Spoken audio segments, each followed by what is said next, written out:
Senhor da vida, permite que nos reunamos em Teu nome, nesta noite bendita de felicidade e esperança, para manifestar-te nossa gratidão imperecível.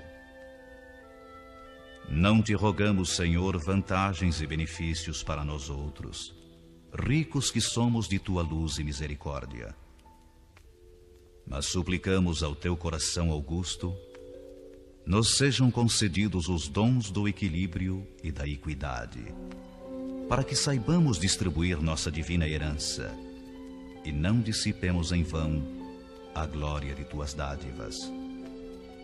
Fortifica-nos a noção de harmonia para sermos cooperadores leais de Teus santos desígnios.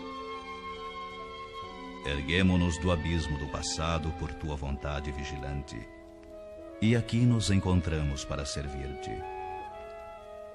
Entretanto, Pai, vergados ao peso das inclinações humanas, por nós cultivadas durante milênios, não prescindimos de Tua disciplina e de Tua força paternal. Dá-nos o clima sadio da libertação de nós mesmos.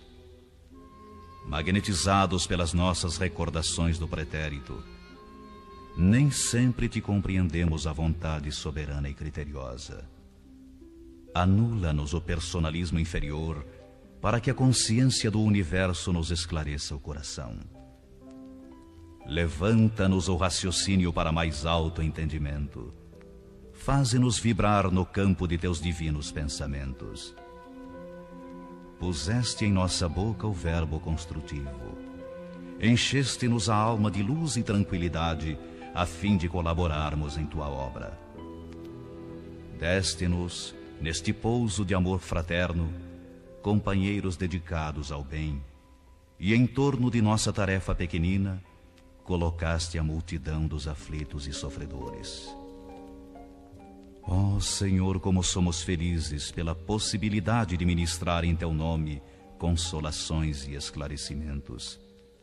Contudo, nós te imploramos inspiração e roteiro, considerando as responsabilidades dos que te recebem a mordomia da salvação. Ensina-nos a agir desapaixonadamente. Infunde-nos o respeito pela autoridade que nos deste. Ajuda-nos a desprender a mente das criações individuais, para que te sentamos mais de perto no esforço coletivo da elevação comum.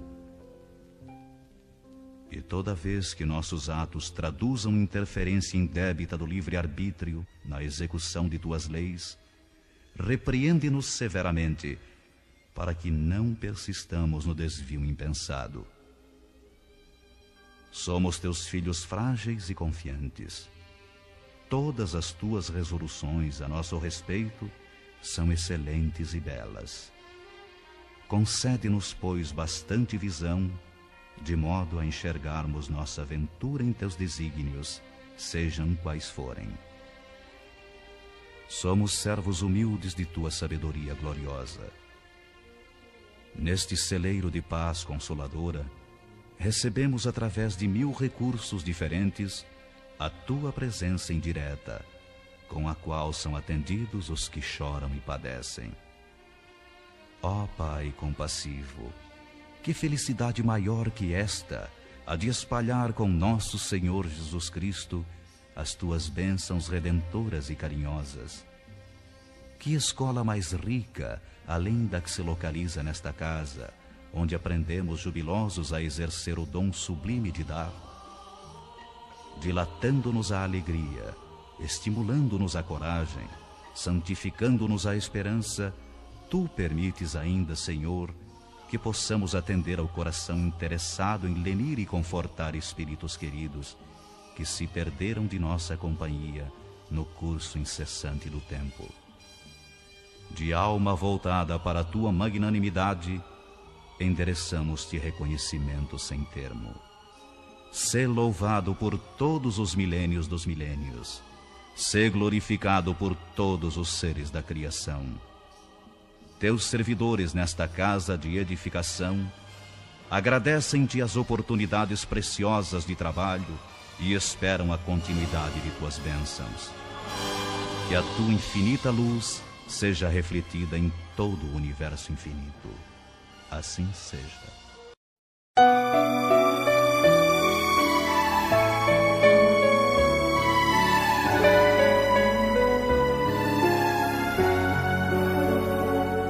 Senhor, fazei-me um instrumento de vossa paz. Onde houver ódio, que eu leve o amor. Onde houver ofensa, que eu leve o perdão. Onde houver discórdia, que eu leve a união.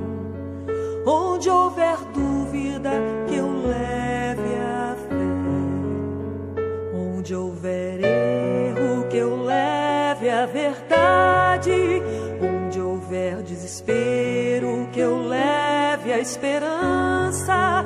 Onde houver tristeza, que eu leve a alegria.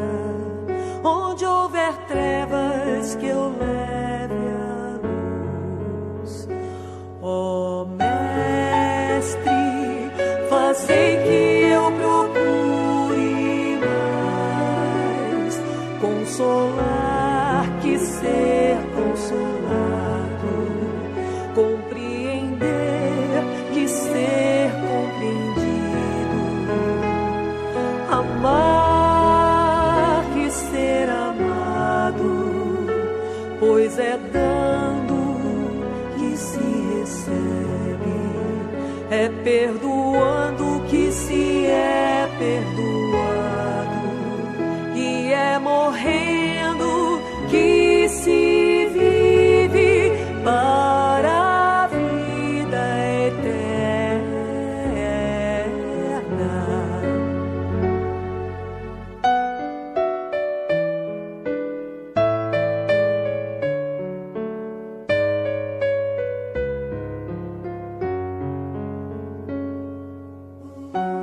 Senhor,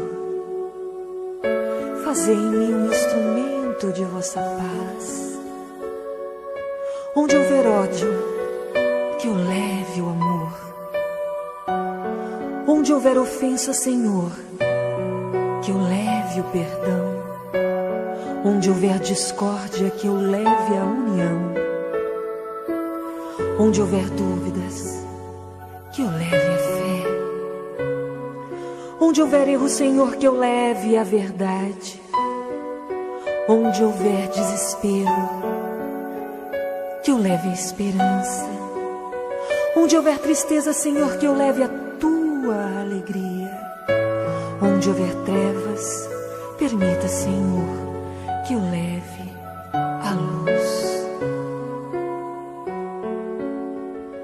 Ó Mestre, fazei que eu procure mais consolar que ser consolado, compreender que ser compreendido, amar que ser amado, pois é dando que se recebe, é perdoando que se é perdoado, e é morrendo que se vive para a vida eterna.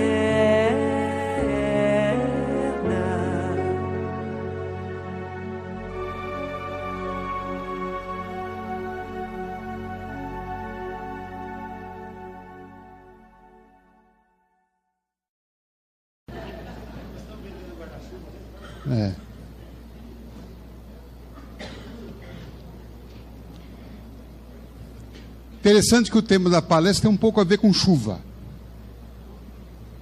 Nós vamos narrar uma passagem do Evangelho de Jesus, que está nesse nosso livro aqui, Socorro e Solução. O capítulo é Na Tempestade. Então o plano espiritual já está colaborando e espero que só fique na chuva.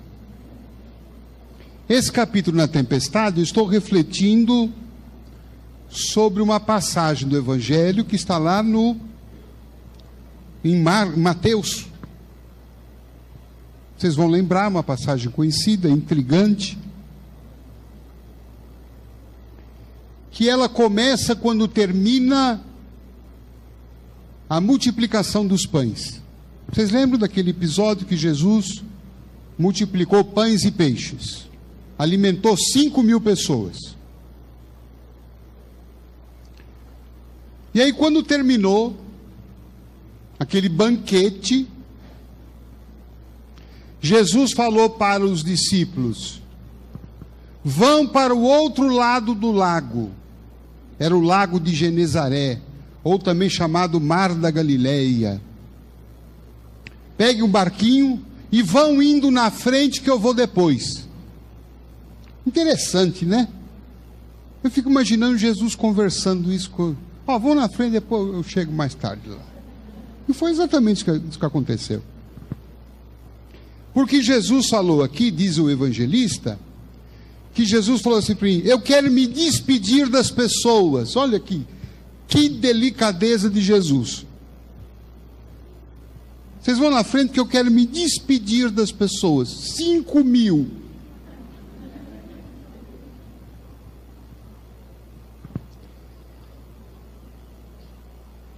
E depois de despedi-las,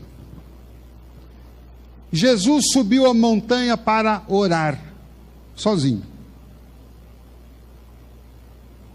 Enquanto isso, os discípulos pegaram o barco e estavam lá, indo em direção ao outro lado. E Jesus orando. Também me chama a atenção aqui essa dinâmica de Jesus. Ele trabalha,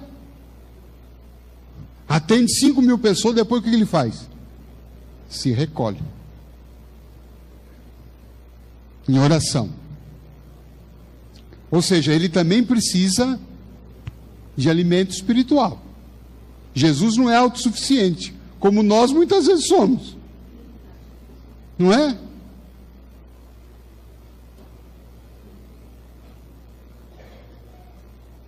E ele então estava lá, orando, sozinho. Só que a determinada altura, isso já era noite, uma tempestade vem ali onde que estavam os discípulos. Ventos fortes, chuva intensa, e esses ventos levantavam, movimentavam ondas. E os discípulos então começaram a ficar temerosos com o destino deles. O barco vai virar. Onde está Jesus? E onde que ele estava? Orando. Só que em determinado momento, no auge daquele desespero, narra que o Evangelho, que nas últimas horas da noite, Jesus veio até os discípulos andando sobre o mar. Você imagine a cena. Ele vem surfando, andando sobre as águas. Os discípulos, quando olharam, diz assim, eles gritaram de medo, dizendo: é um fantasma. Interessante. Por que que eles olharam para Jesus e chamaram ele de fantasma? Aí surgem duas teorias, duas possibilidades. A primeira é: Jesus estava lá no monte orando, o corpo dele ficou lá, e ele foi em espírito atender lá, socorrer os discípulos. É uma possibilidade. A outra, não. É que ele veio em corpo e espírito. Mesmo porque, nós vamos ver mais para frente, que ele acaba entrando no barco. Sem querer contar o fim da história. E já contando, ele entra depois no barco. Então, uns alegam, não, ele foi em corpo e espírito. Bom, Deluca, o que é que então de fato aconteceu? Ele foi em espírito ou foi em corpo e espírito? Não sei. Vocês encontrarem ele, perguntem, conversem com ele. São possibilidades. De qualquer forma, acho que aqui pouco importa a maneira como ele foi. Importa que ele foi. Não é isto? Importa que ele foi. E eu acho que aqui convém nós pensarmos, porque alguém pode estar imaginando, mas Deluca, peraí, o que tem, isso aconteceu há mais de 2000 anos, o que eu tenho a ver com essa história? Está chovendo hoje aqui, será que vai alagar Licanduva? Eu não sei se eu vou passar. Por que a gente está contando essas histórias? Porque o apóstolo Paulo diz que Jesus tem palavras de vida eterna. E que Jesus é o mesmo ontem, hoje e sempre. Então, por que a gente está relembrando os ensinamentos dele? Porque esse Jesus que apareceu no momento de tempestade para os discípulos, certamente pode repetir essa aparição nos nossos momentos de tempestade. Ah, mas Deluca, eu não estou num barquinho. Mas de que tempestade nós estamos falando? A tempestade dos nossos o quê? Problemas, dos nossos desafios, das nossas doenças. Porque os problemas, vocês percebem, fazem uma tempestade em nossa vida. Viram a nossa vida de ponta cabeça. Então é nesse sentido figurado que nós precisamos entender. E é interessante que Jesus aparece naquela hora crucial. E eu vejo que muitas vezes nós nos perguntamos diante das nossas crises, naqueles momentos mais difíceis, em que nós nos perguntamos, onde está Jesus? Parece que o céu se esqueceu de mim, parece que Deus se esqueceu de mim. Parece que Deus nem sabe que eu existo. Mas olha aqui Jesus chegando no momento exato. E ele aparece de uma forma muito interessante. Ele poderia aparecer já dentro do barco, não poderia? Não. Ele vem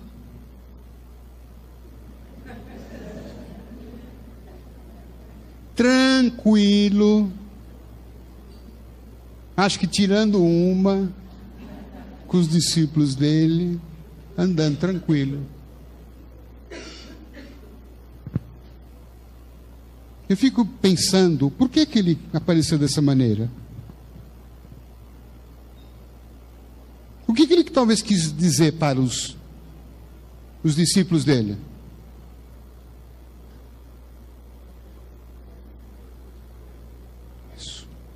É o que exatamente ele vai dizer quando os discípulos estavam falando para ele, fantasma! Ele disse assim, Jesus logo lhes falou, coragem, sou eu, não tenhais medo. Você já pensou se ele aparece tremendo? Coragem! Tão ferrado.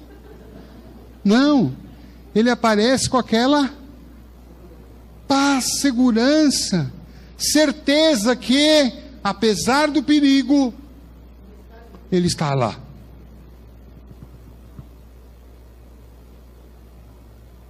Fecha seus olhos agora e pense nesse problema que você está vivendo,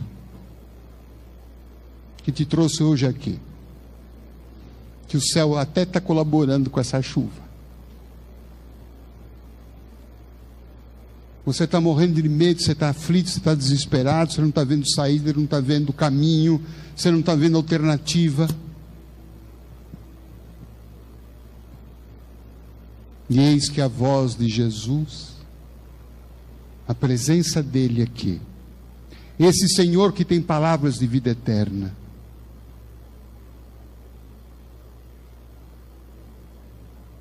esse Senhor que prometeu estar conosco até o fim dos tempos, ele chega no teu ouvido, segura a tua mão e te diz: coragem, sou eu, não tenhas medo.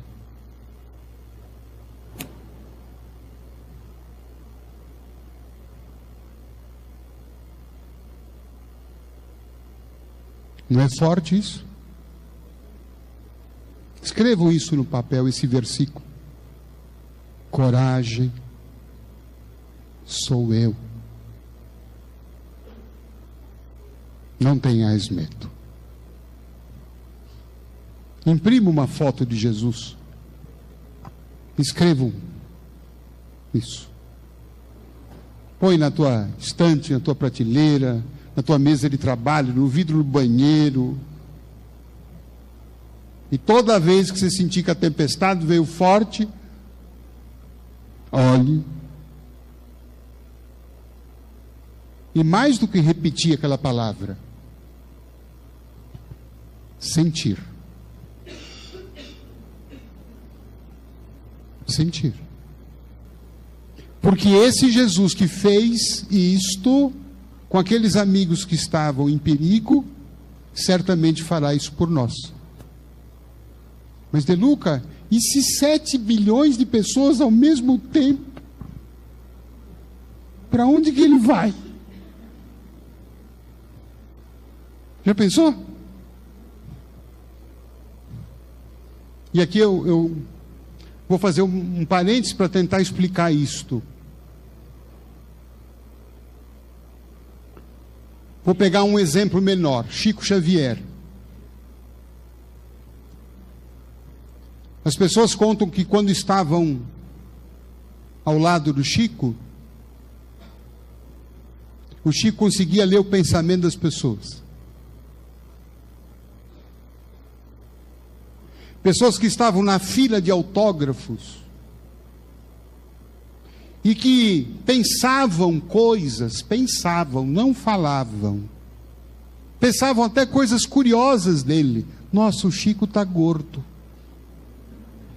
Nossa, que peruca ridícula essa do Chico. Nossa, o Chico está parecendo um sapo hoje. Quando chegavam para pedir o autógrafo, Chiquinho lindo. E ele falava: ah, minha irmã, os sapos também são de Deus. Ah, minha irmã, eu estou pelejando para fazer regime. Para cada pessoa ele tinha uma resposta.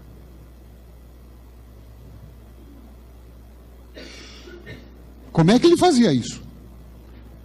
Seria algum espírito fofoqueiro que ficava na fila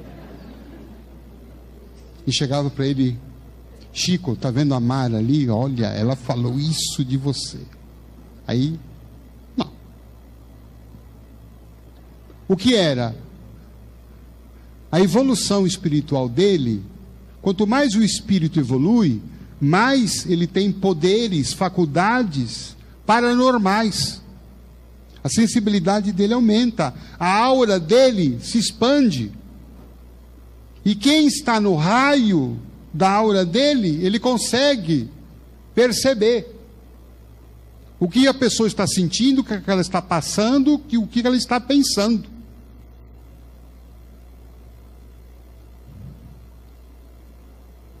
A NASA, interessada nos poderes mediúnicos do Chico, contam alguns amigos pessoais dele, esteve aqui no Brasil e fez pesquisas, fez testes para descobrir o campo áurico dele.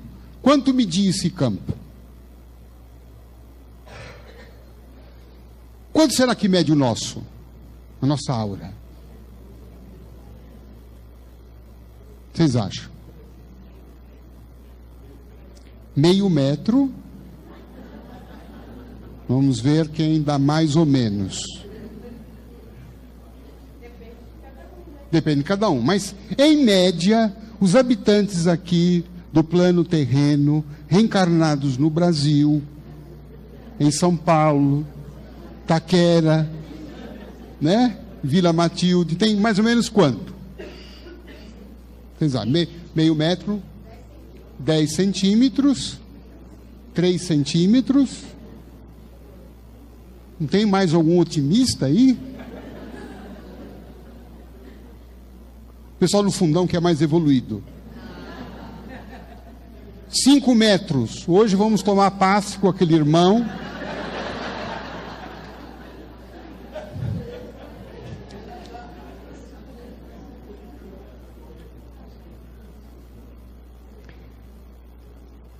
Os médios, geralmente, quando vem esse campo áurico, em média, como disse o nosso irmão, pode ter mais, né? Mas esse mais é exceção. Em média, ele está em torno de 2 a 3 centímetros.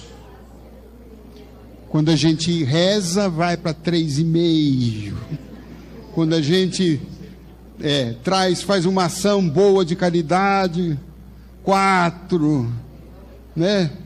Depois, quando toma uma fechada, menos 2. Assim vai. Enfim, o Chico quanto que era?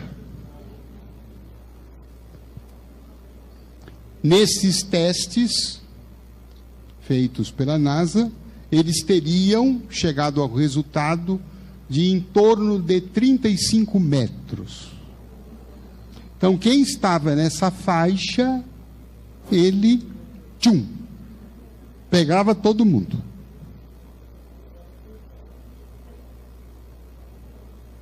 O nosso irmão está quase lá, 5, tá. Né? Agora vamos do Chico para Jesus. Qual é o poder? Qual é o campo áurico de Jesus?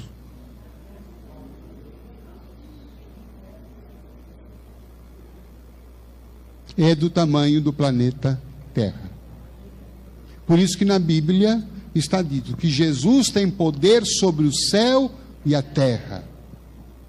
Vale dizer, não há um espaço, um campo, algum lugar do planeta que o campo espiritual dele não esteja presente.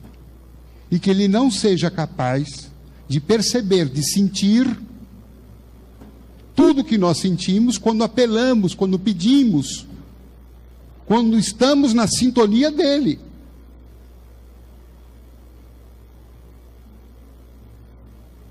Então, isso que aconteceu com os discípulos, acontece com todos nós. Pode acontecer.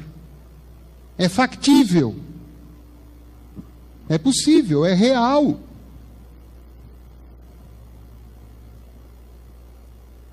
Então, veja que ele aparece, então, naquela forma: coragem, sou eu estou aqui. E eu estou demonstrando uma confiança. Que eu quero passar essa confiança para você, para que você também tenha. Eu quero passar para você essa fé. Quando Pedro, que estava no barco, viu e reconheceu Jesus, ele ficou tão animado que ele fez um pedido a Jesus. Então Pedro lhe disse: Senhor, se és tu, manda-me ir ao teu encontro, caminhando sobre a água. Olha o que o Pedrão quis fazer. Falou, Senhor, já que é assim, eu também quero andar. E o que é que Jesus fala? Vem. Por que é que Jesus fala vem?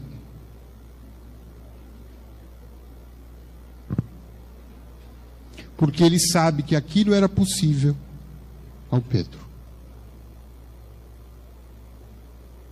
Se ele soubesse que Pedro não seria capaz, ele ia falar para o Pedro, fica aí. Concorda? Mas ele fala, vem. Veja a confiança. Veja o que ele está dizendo. Olha, esta minha paz, essa minha fé, essa minha confiança em Deus, vocês também podem ter. A ponto de dominar sobre as águas. A ponto de dominar a tempestade dos problemas. Não sou só eu que posso fazer isto. Vem. E o Pedro foi. O que aconteceu de... Pedro desceu do barco e começou a andar sobre a água em direção a Jesus.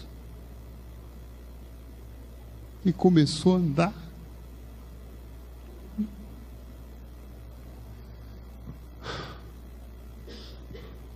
Imagine a sensação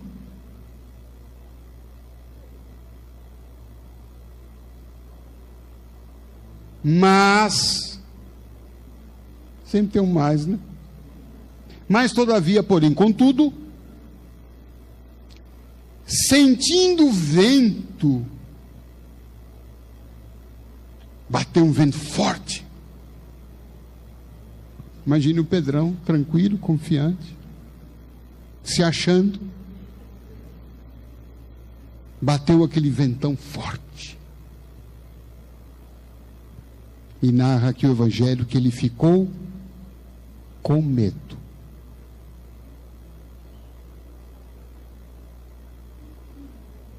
E aí, dá para imaginar, começou a afundar.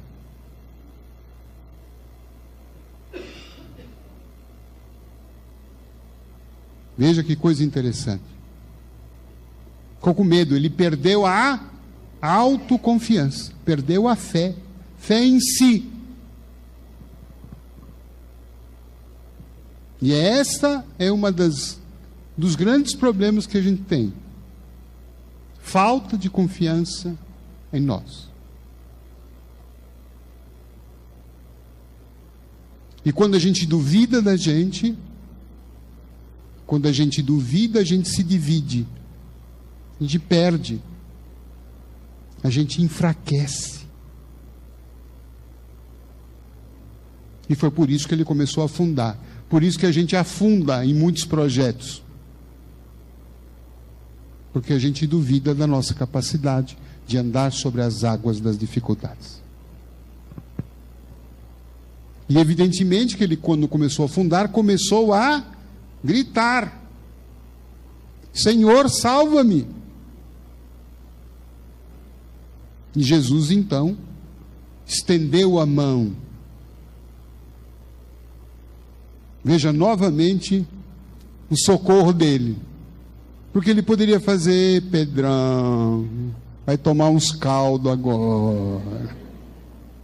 Né? Não. Ele vai, estende a mão. Então veja, mesmo nos nossos momentos de fragilidade, nos nossos momentos de fraqueza, porque a gente não consegue muitas vezes ser 100% autoconfiante, não é isso? Eu lembro que eu fui fazer uma vez uma prova, há muitos anos atrás, um concurso que eu estava prestando, e tinha uma prova de datilografia. Não sei se vocês lembram o que é isto. Alguém lembra da datilografia? Quem fez curso de datilografia? Nossa, quanta gente velha.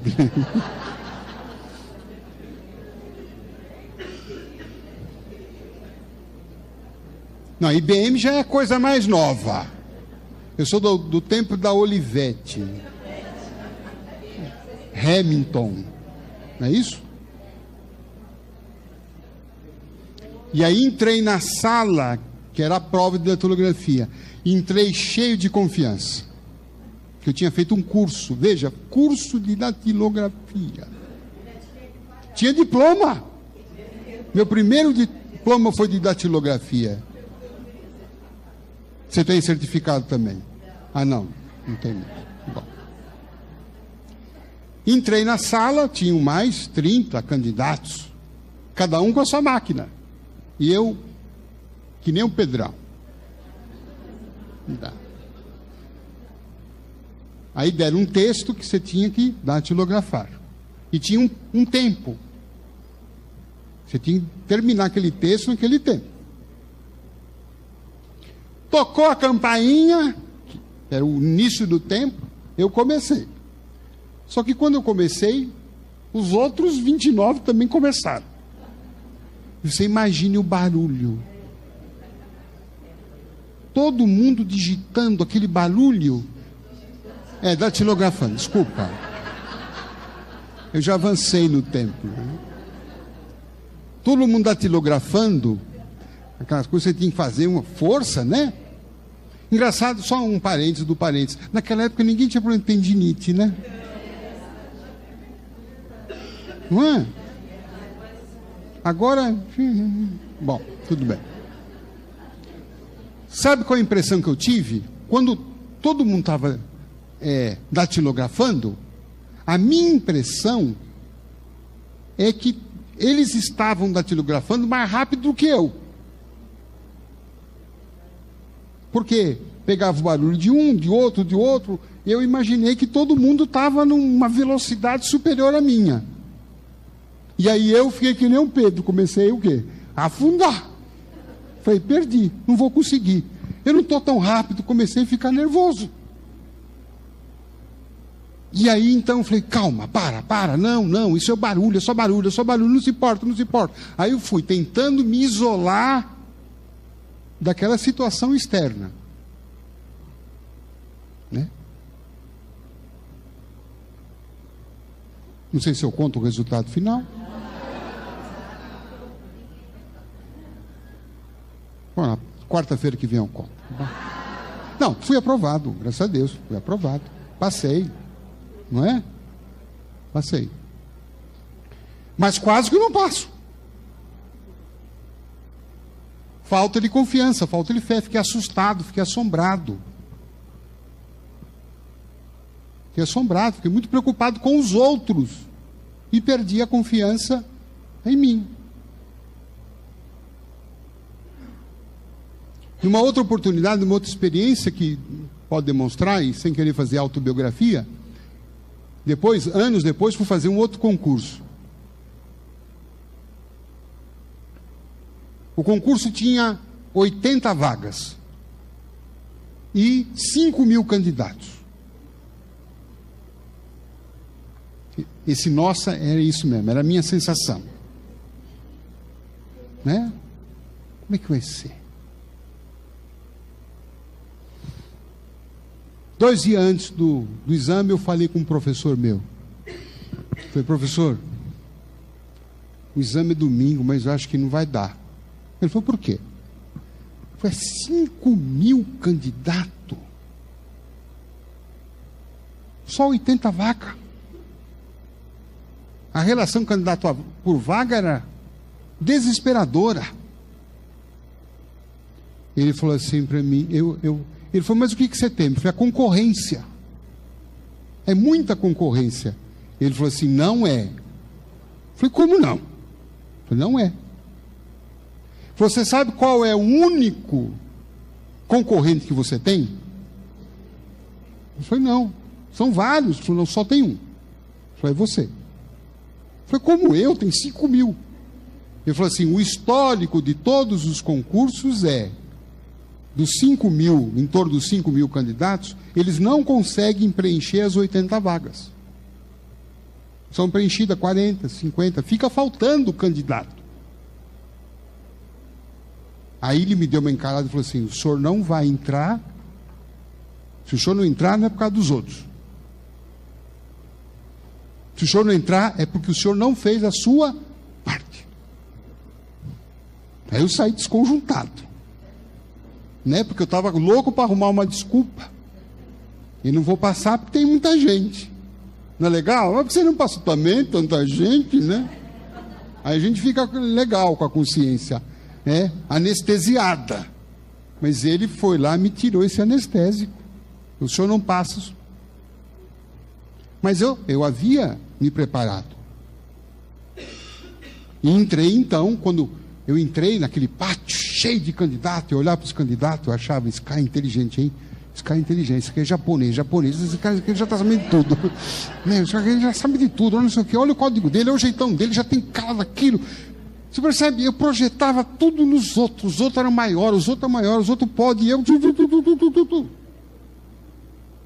E aí voltei lá na conversa com o professor, não, tira o foco dos outros, boa sorte para todo mundo, mas eu tenho que fazer, confiar em mim e fazer, eu tenho que fazer. Foram 4 etapas, em cada etapa era um sufoco, porque na próxima etapa, os que passavam, eu falava, passaram os melhores agora só tem gente boa, agora só tem gente... Mas que sacrifício que foi para não afundar, que nem o Pedro afundou.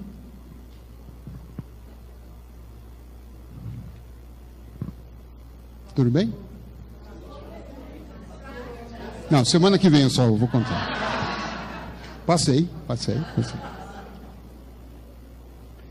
E aí então, quando Jesus estendeu a mão para Pedro,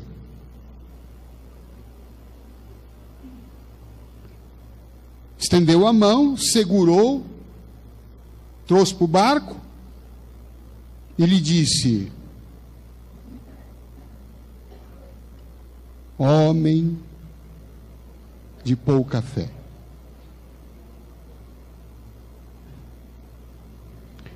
Por que duvidaste? Pergunta que Jesus fez para Pedro. Anote isso também, essa pergunta de Jesus. Para ler todo dia de manhã.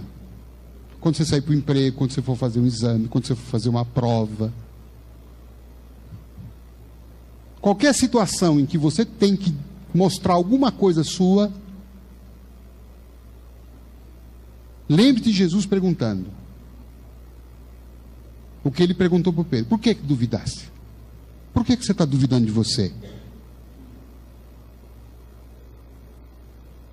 Por que você não confia na tua capacidade, na tua força, na tua possibilidade? Porque a gente fala, Jesus é Jesus. Só que ele foi feito da mesma matéria que nós fomos feitos. Deus, quando fez Jesus, ele não colocou um fermento especial. Jesus foi concebido por Deus da mesma forma que cada um de nós foi. Então Jesus se tornou especial por quê? Porque ele acreditou nisso, colocou em prática, se esforçou e conquistou a sua evolução. Isso quer dizer que todos nós podemos fazer a mesma coisa. E quem falou isso não fui eu, foi ele. Quantas vezes ele repreendeu os discípulos dele, porque as pessoas traziam doentes, obsediados por os discípulos curarem, e eles não curavam. E aí traziam para Jesus, Jesus, eu levei lá para os teus discípulos, eles não conseguiram nada. E Jesus falava depois para eles, escuta, vocês, tudo o que eu faço vocês podem fazer. Mas a base disso qual é? Primeira, confiança em si. Se a gente duvida da gente, a gente sabota.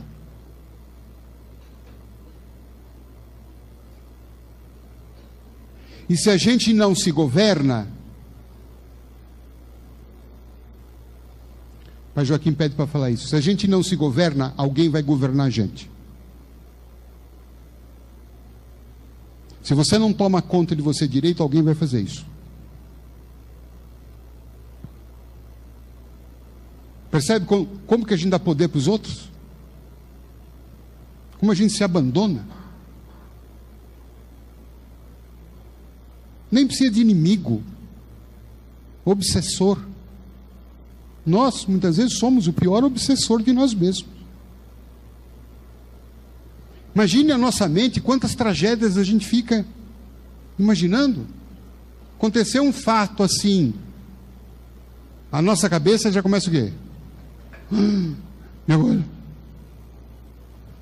Vou mandar ele embora.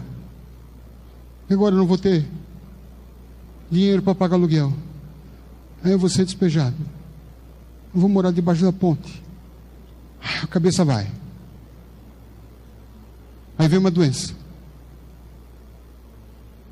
Porque aí tem um princípio espiritual que diz assim: uma coisa leva a outra.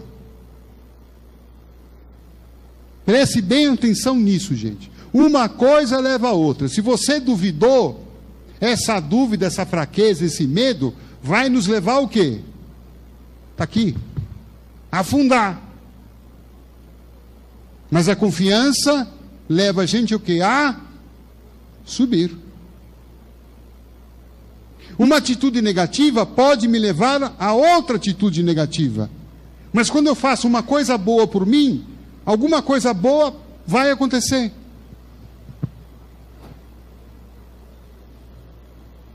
Tem uma passagem muito interessante, já contei aqui alguns anos atrás, mas de um cozinheiro italiano que tentou buscar a sorte dele nos Estados Unidos. Ele cozinhava muito bem, mas ele queria se expandir, queria realizar o seu sonho de trabalhar na América. E ele foi. Óbvio que quando ele chegou nos Estados Unidos, ele não podia chegar e falar assim: olha, eu sou um grande cozinheiro, tá? Eu quero um emprego de chefe. Ninguém deu emprego para ele, porque ninguém o quê? Conhecia. E aí, num dos restaurantes que ele bateu a porta para pedir emprego, o dono disse assim: o único emprego que eu tenho aqui é de faxineiro. Ele disse: eu aceito. E o senhor não sabe como eu vou deixar o seu restaurante um brinco. Ele começou como faxineiro. E ele conta que uma das coisas que ele fez, ele pegou uma escova de dente velha e ele ia no rejunte dos azulejos, limpava tudo. Começou a fazer um serviço especial. Um dia, o funcionário responsável para fazer a salada pediu demissão, o chefe precisava contratar alguém. Ele falou para o chefe: o senhor não sabe como é que eu sou capaz de fazer uma salada especial. E foi assim que ele foi contratado. Se destacou de tal forma que quando surgiu uma vaga para ser chefe ali, ele foi contratado. Hoje ele é dono de uma grande cadeia de restaurantes nos Estados Unidos. Ele nunca deixou de confiar nele, mas soube aplicar esse princípio: uma coisa leva a outra. Então nós não podemos, gente, ser homens xícara.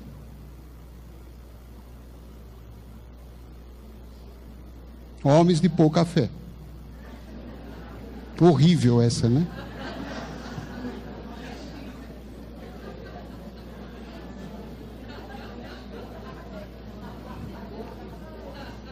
Foi dura essa, né, Débora? Você me perdoa? Você me perdoa, né? Quando vocês forem tomar xícara, cafezinho, vocês vão lembrar disso. Tá? Então, assim que subiram no barco, Olha o que aconteceu, o vento cessou. E os que estavam no barco se ajoelharam diante de Jesus, dizendo: verdadeiramente tu és o Filho de Deus.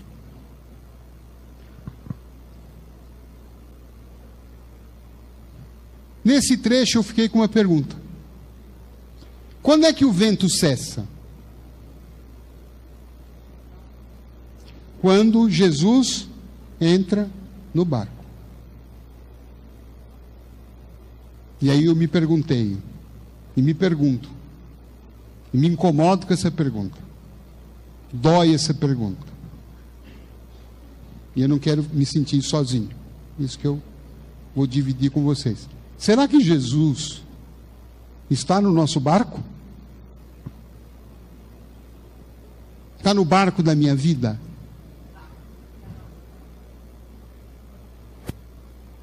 Vocês acham? Eu, a princípio, fui apressadinho como vocês, disse: sim, legal, claro. Aí eu perguntei: será? Porque, num primeiro momento, a gente diz está, ou eu digo está, porque eu oro, eu peço coisas para Ele todos os dias. Jesus me ajuda aqui, Jesus me cure, Jesus me endireite, Jesus ampare aqui, fulano, Jesus me socorra. Mas será que Jesus está no nosso barco? É só isso?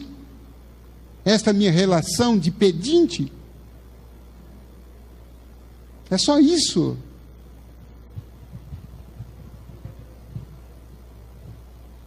É de agradecimento? Sim, mas será que é só isso? Por exemplo, quando Jesus me pede para perdoar, eu sou uma pessoa que perdoa? Ou eu sou duro, inflexível?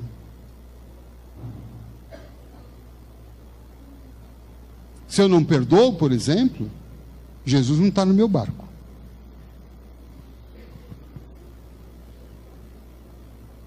Por isso que Dr. Bezerra tem uma frase que é fantástica, quando ele diz assim: sem Jesus, uma rosa tem 1000 espinhos. Com Jesus. Não, eu acho que eu inverti, né? Sem Jesus, uma flor tem 1000 espinhos. Com Jesus, um espinho tem 1000 flores.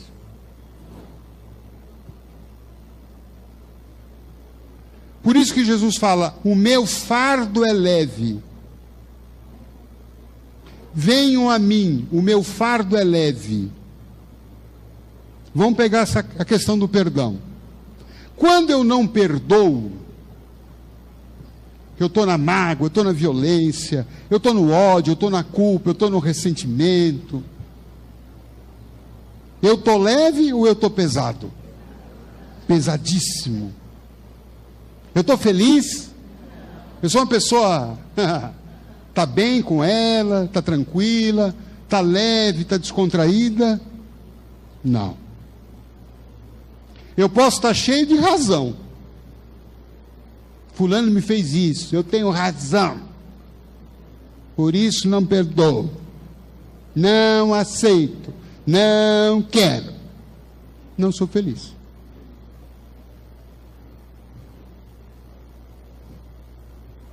Agora, quando eu perdoo, ele fez isso. Eu também dou as minhas. Eu também me engano, eu também tenho os meus momentos de fraqueza, de fragilidade. Deixa para lá. Já esqueci. Vamos em frente. Como é que eu me sinto? Em paz. Leve. O meu fardo é leve, meu jugo é suave, disse Jesus. Você toma uma espetada, sim. Mas quando a gente perdoa, aquilo vira flor. Agora, quando a gente toma uma alfinetada e fica no ressentimento, naquele ódio, aquilo vai virar o quê? Um jardim de espinho para nós. Vou viver feliz? Não. A gente vem aqui, eu sempre pedir cura, Jesus me cure. E às vezes está com o coração pesado de mágoa. Eu vou falar, não sei se vocês ouviram, nosso irmão Luiz Antônio Gasparetto, essas reflexões, e que essa chuva bendita, que a gente possa sair hoje daqui com essas bênçãos, com esse barco e ninguém mais, nunca mais afundar. Porque no nosso barco hoje entrou Jesus. Um beijo no coração.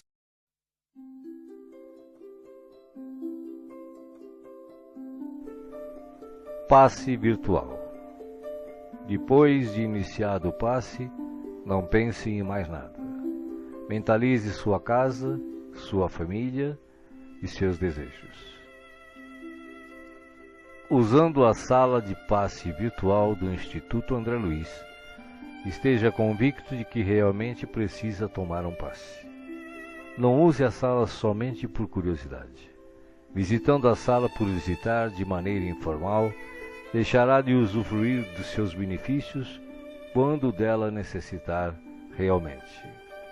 Utilize a sala com gratidão e respeito, como faria num centro espírita material.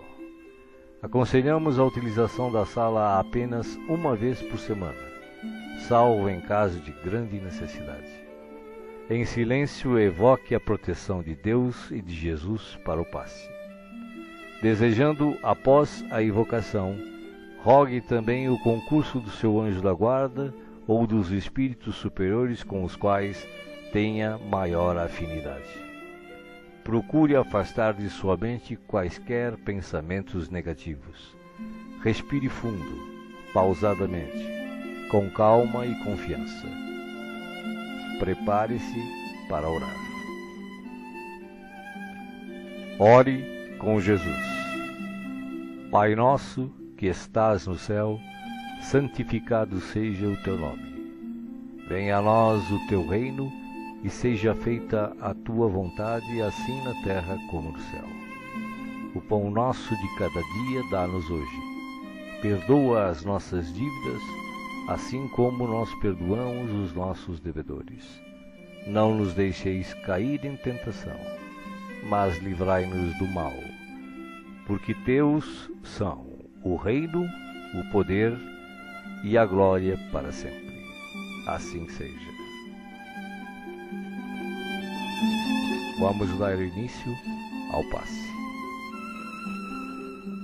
Como as folhas envelhecidas se desprendem das árvores, deixe os sentimentos que já não servem mais se soltarem de você suavemente, mas de forma inexorável. Pequenos pontos de sofrimento e que se chamam amargura, tristeza, raiva, decepção, se vão de sua mente um a um para não mais voltar. O vento da vida leva-os para longe sem que possam retornar e refazer o vínculo pernicioso. Pouco a pouco a árvore de suas emoções vai se esvaziando de negatividade até mostrar-se limpa e pronta para a renovação.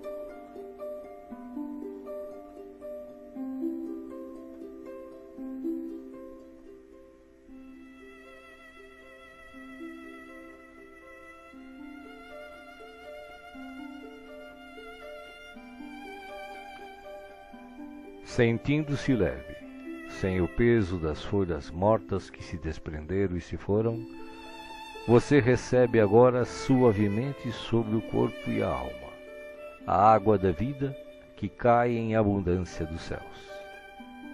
Esta água limpa, higieniza, purifica, desobstrui e tonifica todas as células do seu ser. Nada fica fora da sua ação renovadora. Ao tempo que limpa e hidrata o corpo, o líquido cristalino descedenta o espírito, aplacando a aflição, a ansiedade e a inquietação.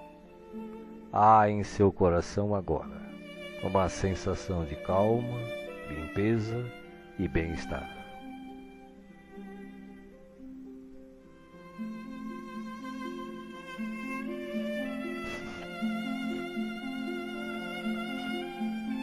Um leve frio, e eis que o sol de Deus surge para aquecer e aconchegar. Os raios cariciosos penetram-no por inteiro, aquecendo-o ternamente qual um materno abraço, proporcionando conforto e segurança ao coração. Neste momento, o amor maior aquece o seu ser, afastando o gelo de toda e qualquer aflição. Nenhum outro sentimento que não o de alegria e confiança assomam à sua mente agora. Você está em paz, envolvido pelo calor que o protege.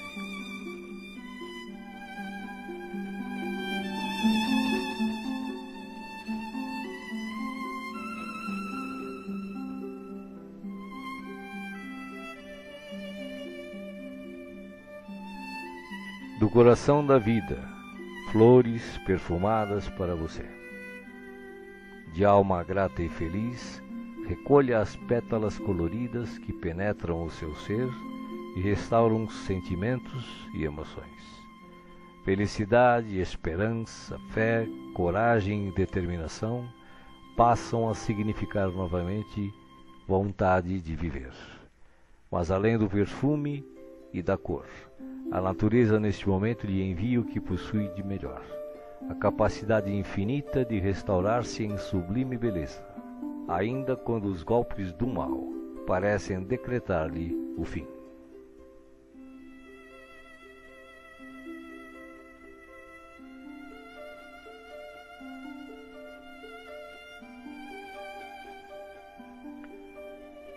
As mãos divinas estão repletas de luz.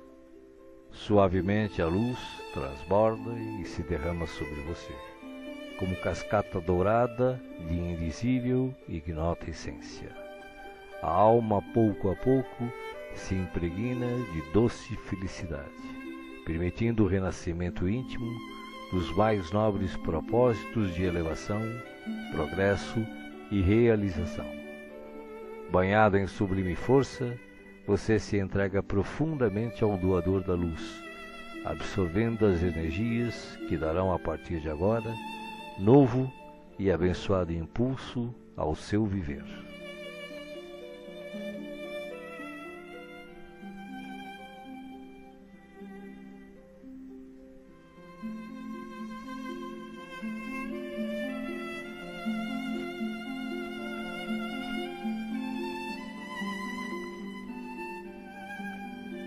Sinta agora à sua volta a presença de Jesus, que te pergunta: me chamastes?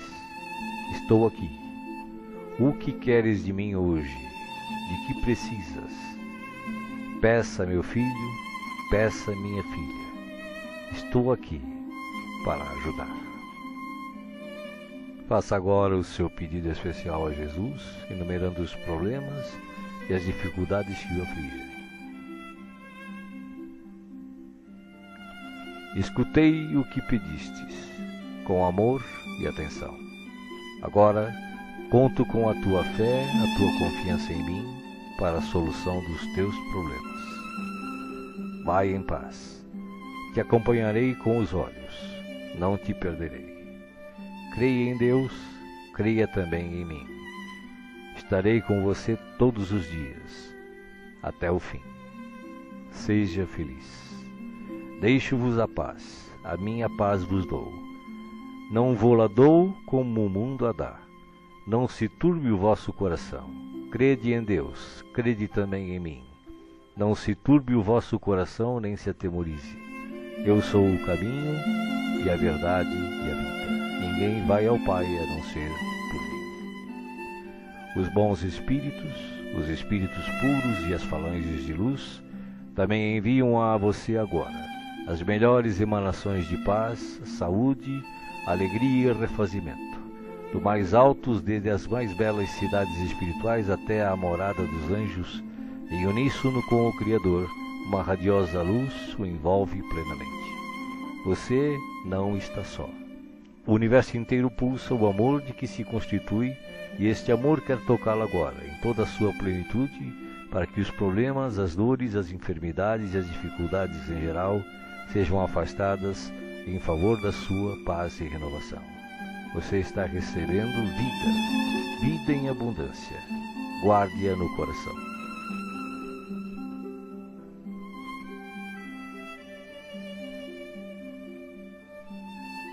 O passe está sendo finalizado. Respire pausadamente e repita agradecido. Obrigado, Senhor, por este dia. Que ele me seja produtivo e feliz, como tu desejas. Assim seja.